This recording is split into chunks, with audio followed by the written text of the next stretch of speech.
वट सावित्री पूजन। ज्येष्ठ कृष्ण अमावस्या को यह व्रत मनाया जाता है।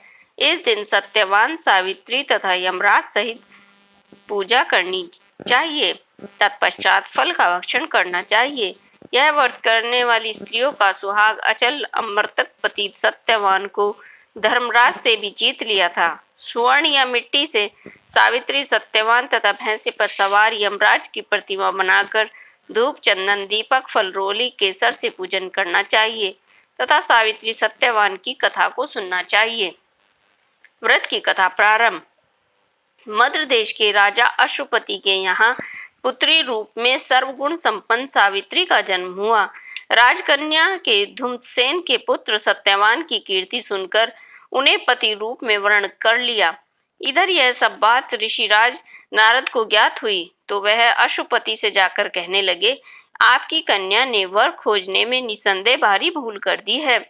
सत्यवान गुणवान तथा धर्मात्मा भी है, परंतु वह अल्पायु है और 1 वर्ष के बाद ही उसकी मृत्यु हो जाएगी।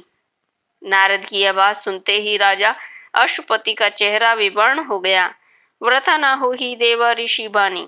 ऐसा विचार करके उन्होंने अपनी पुत्री को समझाया कि ऐसे अल्पायु व्यक्ति के साथ विवाह करना उचित नहीं है, इसलिए कोई अन्य वर चुन लो।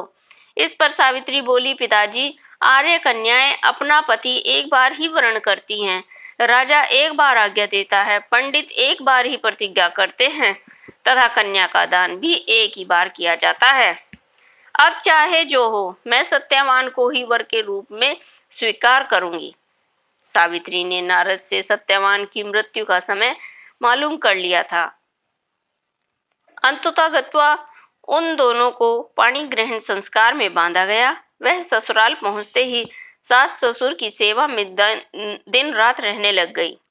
समय बदला, ससुर का बल छीन होता देख शत्रुओं ने राज्य छीन लिया। नारद का वचन सावित्री को दिन प्रतिदिन अधीर करता रहा।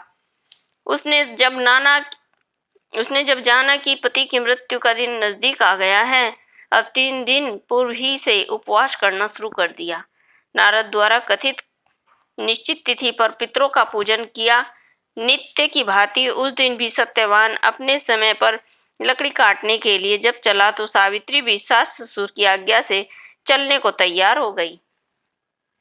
सत्यवान वन में पहुंचकर लकड़ी काटने के लिए वृक्ष पर चढ़ गया।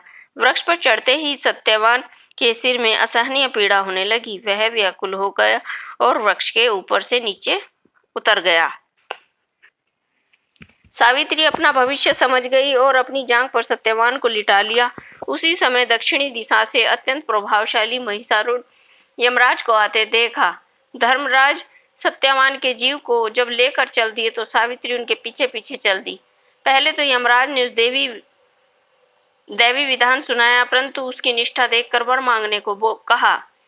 सावित्री बोली, मेरे सास ससुर वनवासी तथा अंधे हैं, उन्हें आप दिव्य ज्योति प्रदान करें। यमराज ने कहा, ऐसा ही होगा, अब लौट जाओ। यमराज की बात सुनकर उसने कहा, भगवान, मुझे अपने पति देव के पीछे पीछे चलने में कोई परेशानी नहीं है। पति अनुगमन मेरा कर्तव्य है। यह सुनकर उन्होंने फिर से वर मांगने को कहा। सावित्री बोली, हमारे सास ससुर धूम्रसेन का राज्य छिन गया है, उसे वे पुनः प्राप्त कर लें तथा धर्मपरायण हों। यमराज ने यह वर भी देकर लौट जाने को कहा, परंतु उसने पीछा न छोड़ा। अंत में यमराज को सत्यवान का प्राण छोड़ना पड़ा तथा सावित्री को 100 पुत्र होने का वरदान भी देना पड़ा। सावित्री को यह वरदान देकर धर्मराज अंतर्ध्यान हो गए। इस प्रकार सावित्री उस वट वृक्ष के नीचे आई जहाँ पति का मृत शरीर पड़ा था। ईश्वर की अनुकंपा से उनमें जीवन का संचार हुआ तथा सत्यवान उठकर बैठ गए। दोनों हर्ष से अपनी राजधानी की ओर गए तथा माता पिता को भी दिव्य ज्योति वाला पाया। इस प्रकार सावित्री सत्यवान चिरकाल तक राज्य सुख भोगते हुए रहे। यह वर्ष सुहागिन स्त्रियों को अवश्य करना चाहिए।